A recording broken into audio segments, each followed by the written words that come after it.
Bueno, el día de hoy vamos a hablar de asma. Asma es una enfermedad, primero episódica, segundo que produce broncoconstricción, es decir, disminuye el calibre de los bronquios. Tercero, aumenta las secreciones bronquiales y eso va asociado a tos. Y cuarto, genera sibilancias, es decir, silbidos que se producen en la expiración del ciclo respiratorio.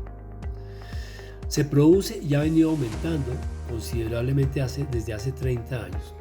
Y ha aumentado por varias razones: el aumento de la utilización de combustibles fósiles, que ha generado aumento de la contaminación, y eso normalmente o generalmente o epidemiológicamente se manifiesta más con una prevalencia en los niños entre 10 y 15% y en los adultos más o menos un 10%.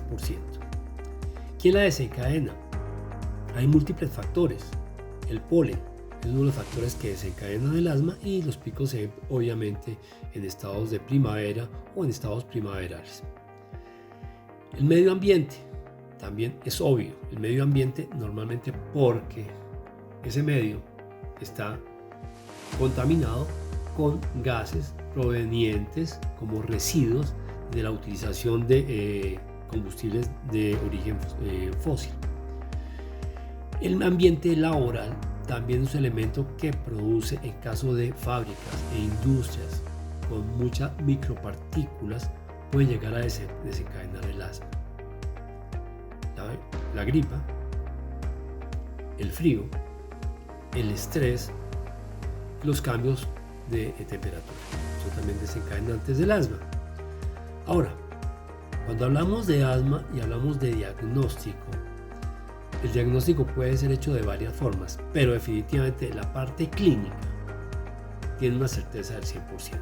Es decir, nosotros en la consulta, cuando miramos o vemos un paciente asmático, la sintomatología perfectamente nos permite hacer un diagnóstico preciso.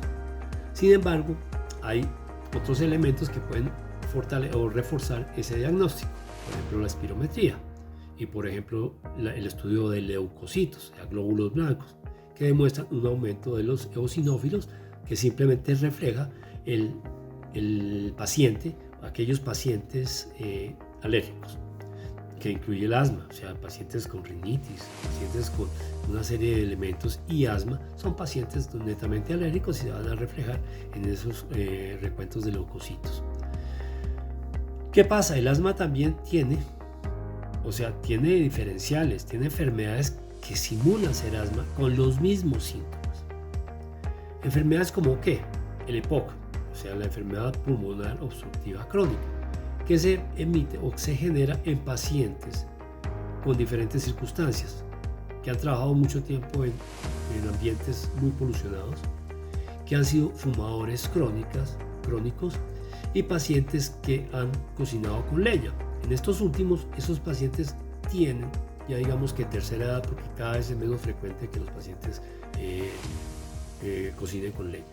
Entonces digamos que esos son el diagnóstico diferencial. Tenemos también la insuficiencia cardíaca crónica, etc. Ahora hablemos de asma y deporte. ¿Qué pasa con el asma y el deporte? Normalmente el deportista tiene varias situaciones. Muchos de ellos trabajan en ambientes muy fríos, ambientes húmedos y con grama, la cual pues está asociada a la polinización, y eso hace que el paciente tenga más posibilidades de sufrir episodios asmáticos que pacientes que no tienen estas condiciones o este entorno. ¿Qué sucede con estos pacientes? Pueden tener episodios asmáticos. Lo más importante o lo más curioso es que esos episodios asmáticos en general se presentan después de haber terminado el entrenamiento o la competencia. Entonces es básico, y por eso tienen que tener ciertas estrategias, y esas estrategias son muy importantes. La primera estrategia: tratar de calentar dentro de un ambiente cerrado, en una habitación, en un ambiente donde no haya mucho viento, donde no haya mucho frío. Luego de calentar, el paciente puede salir, y la incidencia de asma o los episodios asmáticos por estudios se han demostrado que baja. La otra circunstancia es la utilización de broncodilatadores. Un paciente que es asmático puede utilizar broncodilatadores, por ejemplo 2 puffs de salbutamol, antes de empezar el deporte o antes de empezar el entrenamiento deportivo o su competencia. Eso disminuye la posibilidad de eventos dentro del partido lo menos frecuente o después del partido lo más frecuente. Entonces ese elemento es básico. Pero hay que tener en cuenta un detalle. El salbutamol forma parte del listado de medicamentos dopantes. Por tal razón, el paciente que es asmático y es un paciente de alto rendimiento, un paciente que va a hacer deporte pero que está, controlado por estas instituciones antidopaje, son pacientes que tienen que certificar que sufren asma. Digámoslo de una manera, existen médicos que son médicos oficiales de las diferentes instituciones que pueden colocar un certificado o una certificación de que el paciente es asmático. También la puede reforzar esa evidencia con evidencias médicas asociadas, por ejemplo una espirometría. Entonces el paciente debe considerar que estas son sustancias dopantes y que tiene que decirle a su médico, el médico del equipo o el médico de su médico personal, que él es asmático y que se está aplicando el salbutamol para hacer todo el proceso oficial y no tener la posibilidad de que se sea descalificado por una situación. Entonces, hagamos una síntesis. Asma, dificultad respiratoria.